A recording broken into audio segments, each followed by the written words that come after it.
주일 아침인데 귀한 시간 내셨습니다. 세상의 분주함을 뒤로하고 오셨으니 이 자리에 앉아 계신 여러분 모두에게 세상에서는 얻을 수 없고 또 세상은 줄 수도 없는 그러한 하나님의 풍성한 또 깊은 평안과 영혼의 쉼이 임하는 귀한 시간이 되기를 간절히 소망합니다. 오늘 우리가 살아가는 이 시대를 사회학자들은 이렇게 표현도 합니다. 자기 과잉, 자아 과잉의 시대다. 그렇게 부릅니다. 간혹 이런 거 보면 그런 게 나타납니다. SNS나 이런 데 자기를 어떻게 소개하나, 자기 얼굴을 대문짝만하게 그렇게 소개하는 분도 계시고, 자기 아니고 풍경 뭐 이런 걸 소개하는 분이 계세요. 교회 뭐 행사 광고할 때도 보면 어떤 교회는 교회당 건물의 위용, 또 어떤 교회는 성도들의 활발하게 움직이는 모습, 또 어떤 교회는 담임 목사의 얼굴을 그냥 대문짝만하게 이렇게 하는데 경향이 보입니다. 그래서 자기에게 중심을 맞추는 경우에 그거를 이거 약간 자아가 과잉되는 거 아닌가 하는 그런 평가를 하는데 바로 그런 의미입니다. 그래서 지금 온 세상은 우리에게 너 자신에게 집중해라, 너의 행복이 가장 중요하다, 너를 이 세상이 필요하도록 브랜딩, 알맞는 제품으로 만들어라, 뭐 이런 욕구를 우리들에게 끊임없이 소리치며 유혹합니다. 또 서점가에 가보면요, 매번 베스트셀러라는 코너가 있는데 거기에 대부분은 빠지지 않고 자기개발서 이런 것들이 포함되는 것을 알 수가 있습니다. 또 여러분도 SNS를 많이 하시는데 아마 성경 읽는 시간보다 그게 더 많죠. 근데 그 내용을 가만히 보면 어디 다니고 어디서 뭘 먹고 뭐 이런 것 하잖아요. 다 내가 얼마나 행복하게 잘 살고 있는가 이런 것들을 남에게 보여주는 용도로 그거를 사용합니다. 그러니까 이렇게 자기 자신을 드러내고 자기 자신에게 집중하는 그러한 시간과 열정이 점점 늘어나고 있는 그런 세상이에요. 자기 과잉의 시대입니다. 그런데 진짜로 이상한 거는 나 자신에게 이렇게 집중하고 내 행복을 이렇게 악착같이 챙기고 추구하는데 왜 우리 인생은 그만큼 행복해지지 않는 걸까? 왜 우리들은 살아가면서 점점 더 외로움을 느끼고 불안을 느끼고 또 무슨 일이 생길 때마다 그렇게 쉽게 방황에 빠져드는 것일까? 왜 생각은 많아지는데 삶의 발걸음은 더 무거워지는 걸까?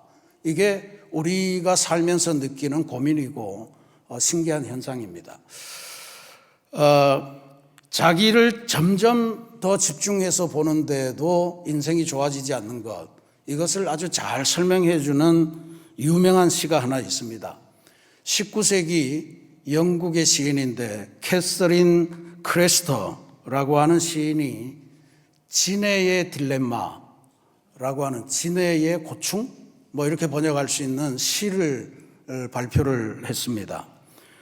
시의 내용이 이렇습니다. 진해는 너무나 행복했어요.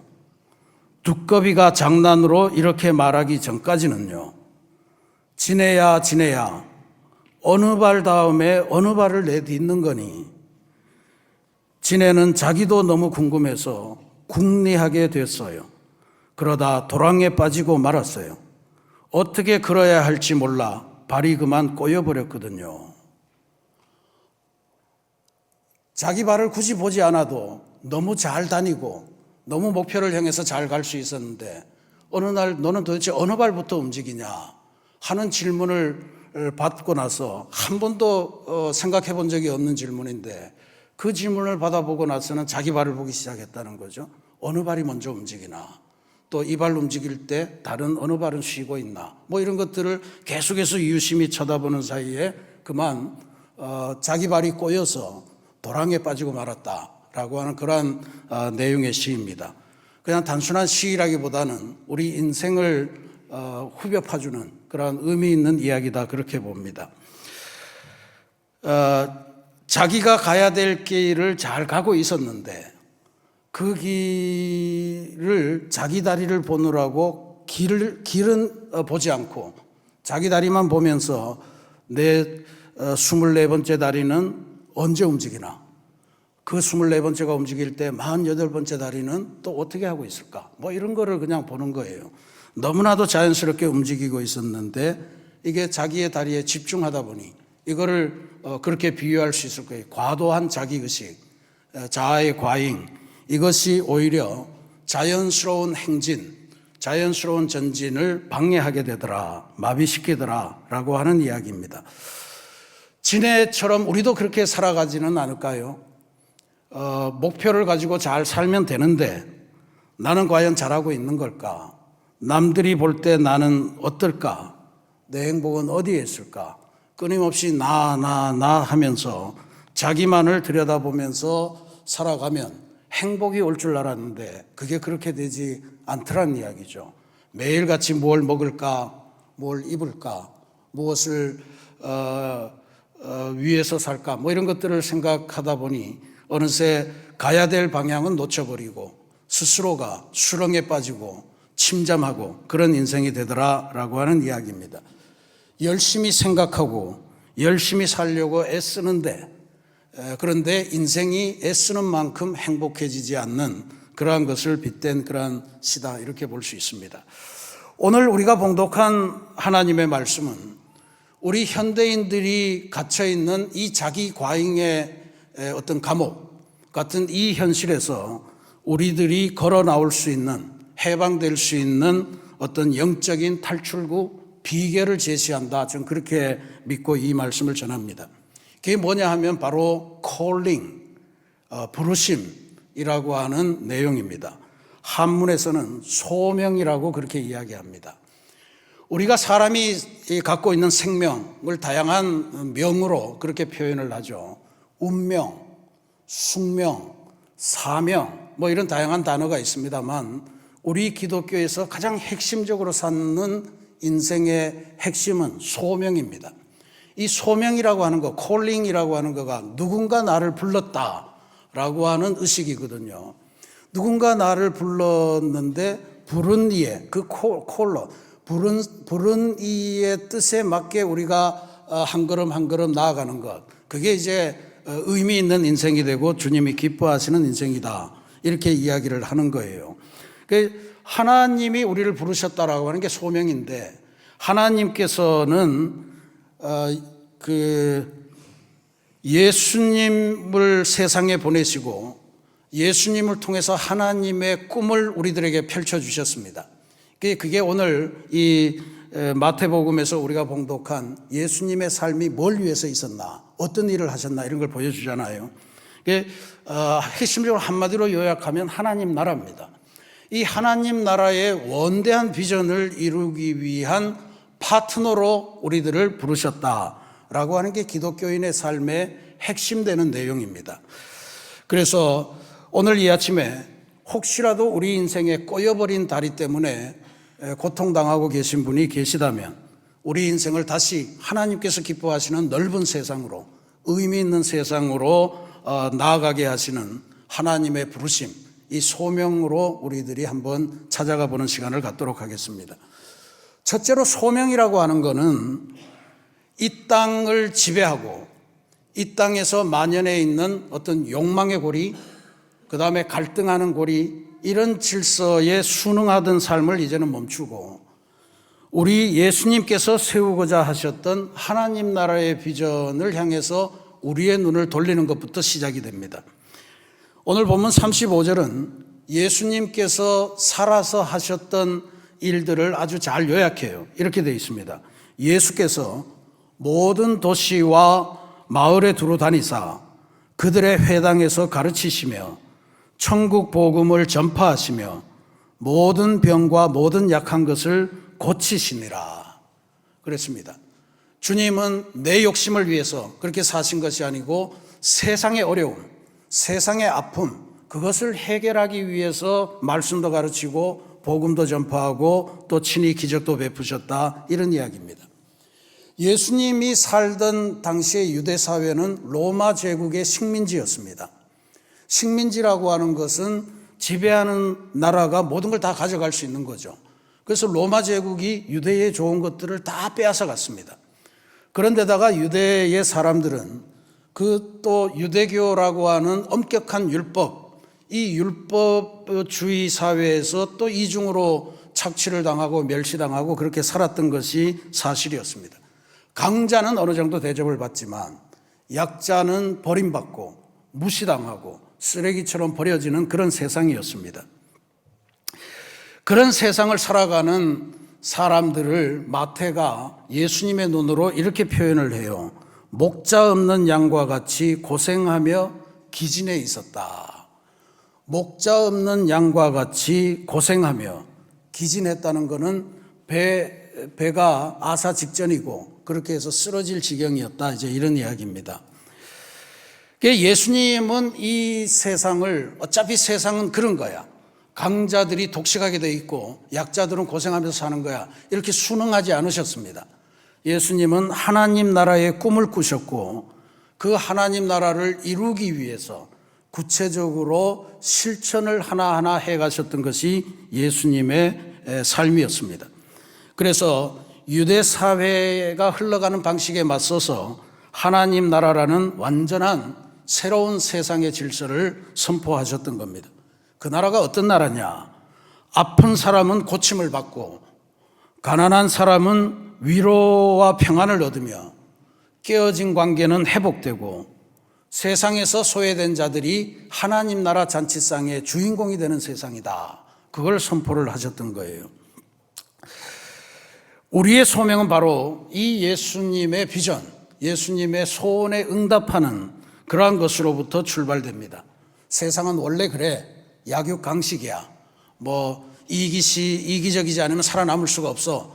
이런 거짓된 세상 복음, 세상이 주는 소리에 우리가 넘어가서는 안 됩니다. 끊임없이 우리를 끌어당기려고 할 거예요. 그래도 우리는 예수님께서 내미시는 그 초대의 손을 잡아야 됩니다.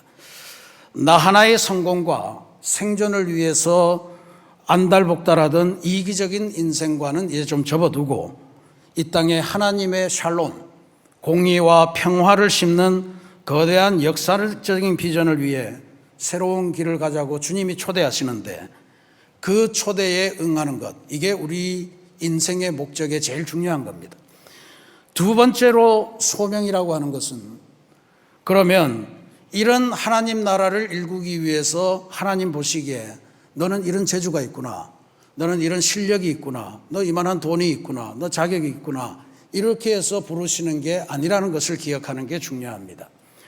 하나님은 우리의 노동력, 우리의 자격증, 우리가 가진 자원이 필요해서 우리를 부르시는 게 아니에요.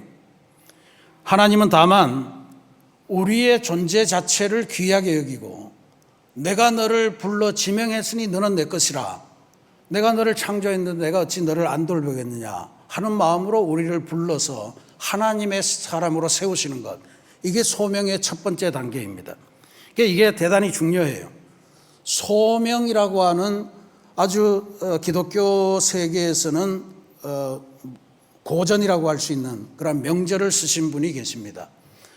중국 선교사의 자녀로 태어나서 중국에서 태어나서 중국의 문화대혁명을 할 때 이제 추방되어서 영국에 가서 옥스퍼드 대학에 가서 사회학 박사학위를 받은 분이 계세요. 오스 기네스라고 하는 분인데 이 분이 기독교 사상가로서 소명, 더 콜이라고 하는 아주 유명한 책을 쓰셨습니다.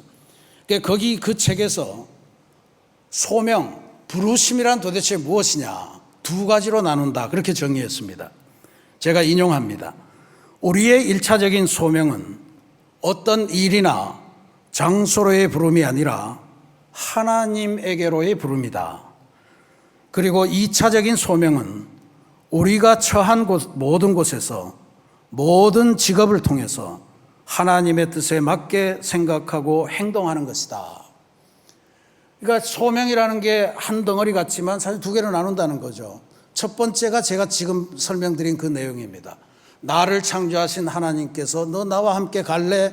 하면서 초대하시는 그 부르심이 있다는 거고, 그리고 그 부르심에 응답해서 우리가 하나님 품에 안기면 우리 영혼의 숨통이 터지고 우리가 이제 정신을 차리고 세상을 보니 이런 거를 해야 되겠네요. 그래서 기쁨에 넘쳐서 내가 갖고 있는 나의 조건, 내 직업, 내 가정, 내 이웃들, 내가 하는 동호회, 이런 여러 가지 온갖 것 속에서 하나님께서 원하시는 일을 감당하게 스스로 자발적으로 되는 것. 그게 2차 소명이라 그렇게 불렀습니다.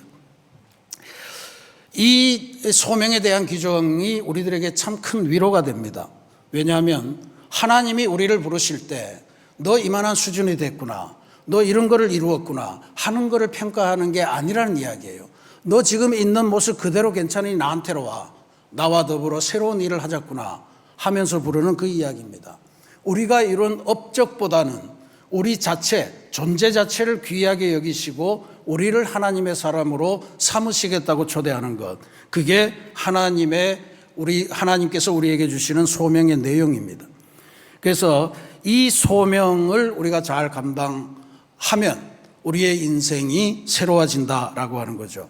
예수님께서 오늘 37절 말씀에서 추수할 것은 많되 일꾼이 적으니 라고 하시는데, 이 말씀이 바로 그 말씀입니다. 일꾼이 적은데 너 일하기에 충분한 체력을 가졌구나, 너 몸이 정말 건강으로, 이런 거 따지는 게 아니라는 거예요. 오히려 이 일이 중요해서 이 일에 참여하는 그런 기쁨을 함께 누리자라고 하는 것이 하나님의 우리에게 주시는 소명의 핵심이다. 우리는 일하기 위해서 노예로 부름을 받은 것이 아니고 하나님의 아름다운 나라를 만들기 위해서 동력자로, 파트너로 주님께서 그 기쁨을 함께 나누자고, 그 수확을 함께 나누자고 초대하시는 것이다 라고 하는 것을 기억하시는 것이 중요합니다. 마지막으로 예수님의 소명은, 그러면 예수님은 나 하나 잘 불러서 나 하나 이용해서 위대한 역사를 이루겠다, 이런 방식을 사용하시는 게 아닙니다. 함께 일할 동력자를 구하셔서 공동체를 만드시는 것, 이게 하나님의 소명의 마지막 핵심입니다. 그리고 그 함께 구하는 동력자들의 모임, 그게 바로 교회예요. 38절 말씀이 오늘 이 비전의 마침표를 이렇게 찍어줍니다. 그러므로 추수하는 주인에게 청하여 추수할 일꾼들을 보내주소서 하라 하시니라. 나를 불러서 존귀하게 하시고 너 나와 함께 이 일을 해가자고 파트너 삼아 주셨는데 그 다음에 나에게 또 요청하시는 거예요. 너 하나로 안 되니 이제는 주인에게 청해서 추수할 일꾼들을 보내주소서 하라, 청하라, 하라라고 하는 건 바로 기도하라, 부탁하라, 이런 뜻이겠죠. 그래서 예수님께서 예수님의 일하는 방식을 우리에게 알려주신 겁니다. 이 내용이 대단히 중요합니다. 왜냐하면 우리는 삼위일체 하나님, 성부 되시는 하나님, 성자, 아들 되시는 예수님, 그리고 영이신 성령님, 이렇게 세 분이 하나님의 모습을 갖고 있다고 했는데, 예수님은 사람의 모습을 하고 왔지만 근본적으로 하나님 아닙니까? 그러니까 이 하나님의 입장에서는 예수님이 말하는 하나님의 나라, 이런 것들을 혼자서 뚝딱뚝딱 만드는 것은 일도 아닙니다. 그런데도 불구하고 예수님 그걸 혼자 만드시지 않고 동력자, 파트너들을 구하셨다. 그게 바로 12제자 아닙니까? 그 파트너를 구해서 그 파트너들과 더불어 이 나라를 만들고 이 나라를 만든 기쁨을 나누고 그렇게 하자는 거예요. 오늘 우리가 안 읽었습니다만 10장 1절, 오늘 말씀 바로 뒷절을 보면 이렇게 되어 있습니다. 예수께서 그의 12제자를 부르사 더러운 귀신을 쫓아내며 모든 병과 모든 약한 것을 고치는 권능을 주시니라. 그렇습니다. 예수님만 갖고 계신, 그래서 예수님 혼자만 할 수 있는 일이 아니고 제자들을 부르시고, 제자들이 얼마나 정말 무익했습니까?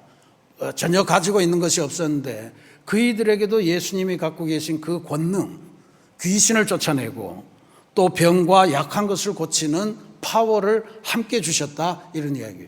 예수님의 처음부터 작품은 나 혼자 할 게 아니고 너희들과 더불어서 내가 이 하나님의 나라를 세워가겠다라고 하는 그 말씀을 우리들에게 주신 것이고, 그러기 위해서는 내가 12명의 제자를 불렀던 것처럼 너희들도 하나님께 청해서 나와 함께 일할 사람을 보내달라고 요청을 하라, 기도하라, 그러한 명령을 우리에게 주신 겁니다.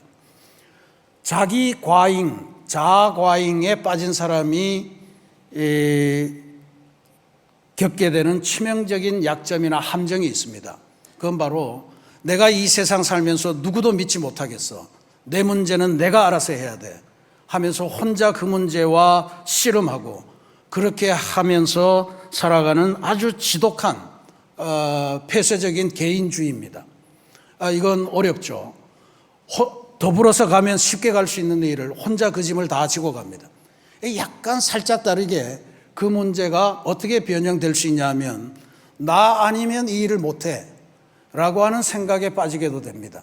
그래서 내가 결국은 이 일을 하고 내가 홀로 이 영광을 누리고 나만이 이것을 할 수 있다는 것을 세상에 알릴 거야. 이거는 좋은 책임감 같지만 사실은 교만입니다. 그래서 나 하나를 만들기 위해서 주님은 일을 하셨고 나 하나를 통해서 영웅적인 모습을 보시니 됐어, 그렇게 생각하는데 주님의 방법은 그게 아니었습니다. 혼자 일하지 않으시고 일꾼을 부르시며 그 일꾼들에게 또 다른 일꾼을 보내달라고 주인에게, 하나님에게 기도하게 하시는 하나님의 방식이었습니다. 그래서 우리가 나 하나만 온전하게 되면 라고 하는 생각은 사실은 버릴 필요가 있습니다. 나 혼자는 이 거대한 세상을 바꿀 수 없지만 주님께서 보내주신 동력자들과 함께라면 어떤 문제도 이겨나갈 수 있어. 우리가 예배드리고 있는 이 새신교회는 바로 추수할 일꾼을 보내주소서라고 하는 성도들의 기도에 응답해서 여기에 모여있는 그러한 동력자, 파트너들의 공동체입니다. 그러니 우리는 예수님을 중심으로 해서 이 세상에서 하나님이 기뻐하실 일을 감당해가는 귀한 공동체입니다. 오늘 새로 이 예배당에 오신 여러분, 험난한 세상 사느라 얼마나 힘이 드셨습니까? 혹시라도 그 속에서 내가 혼자 짐을 지고 내 문제를 알아보겠다고 내 삶을 열심히 들여다보면서 그렇게 지내다가 결국 다리가 꼬여서 수렁에 빠져버린 지네 같은 그러한 삶을 살지는 않으십니까? 그런 삶은 없어야 될 줄로 믿습니다. 이제 교회라고 하는 우리에게는 서로가 있습니다. 이 서로에게 우리들의 문제를 논의하고 또 우리들이 서로 손을 잡아주고 서로 어깨를 걸고 믿음으로 나아갈 때 우리는 우리 홀로서는 상상도 할 수 없는 위대한 세상, 하나님의 나라를 이루는 기적을 맛보게 될 줄로 믿습니다. 사랑하는 우리 새신교회 성도 여러분, 그리고 오늘 성도들의 초대를 받고 함께 예배드리시는 모든 형제자매 여러분, 인생은 나만의 계획과 나만의 실력으로 채우려가 애쓰다가 분투하다가 결국 다리가 꼬인 채 수렁에 박히는 그러한 진해의 비극으로 끝나서는 안 될 줄로 믿습니다. 오스 기네스는 그런 면에서 소명과 관련해서 우리에게 중요한 명제 하나를 던집니다. 소명에 응답한다는 것은 내 삶을 혼란하게 만드는 세상적인 요구에 대해서는 아주 단호하게 노라고 외치는 것이며, 또한 우리를 초대하시는 하나님께는 예스라고 반응하는 삶의 이야기다. 나를 괴롭게 하는 세상의 어려움들에 대해서는 단호하게 노 하셔도 됩니다. 그러나 나를 궁극적으로 구원으로 인도하시는 하나님에게 대해서는 언제나 예스 하면서 주님, 내가 여기 있습니다, 나를 보내소서, 그런 것이 되어야 될 줄로 믿습니다. 우리 인생은요, 우리 계획으로 완성되는 것이 아니고 하나님이 부르신 소명을 따라가는 중에 우리 인생이 완결된다라고 하는 사실을 꼭 기억하시기를 부탁드립니다. 이제 시선을 들어서 한번 세계를 보십시다. 지금까지는 나만 쳐다봤다면, 내 다리만 쳐다봤다면, 이제는 눈을 들어서 하나님께서 창조하신 이 세상을 보십시다. 세상에 아파하는 사람들이 너무 많잖아요. 지구도 아파합니다. 또 눈물 흘리는 이웃들이 많습니다. 하나님께서 이들을 위해서 내가 누구를 보낼까? 누가 우리를 위해서 갈까? 하는 탄식을 하고 계신데, 주님께서 파트너로 부르시며 하나님 나라를 세우시겠다는 그 초대장을 가슴 벅찬 마음으로 기쁘게 받아들이시기를 부탁드립니다. 그 부르심을 따라서 한 걸음씩 나아갈 때 우리들의 삶에는 이전과는 비교할 수 없는 평안, 또 세상이 줄 수 없는 나의 존재에 대한 존귀함이 깃들 줄로 믿습니다. 이 아름다운 소명의 비전을 품고 하나님의 나라를 함께 일구어가는 저와 여러분, 그리고 사랑하는 새신교회의 모든 가족들, 새가족들이 되시기를 주님의 이름으로 간절히 축원합니다. 같이 기도하겠습니다.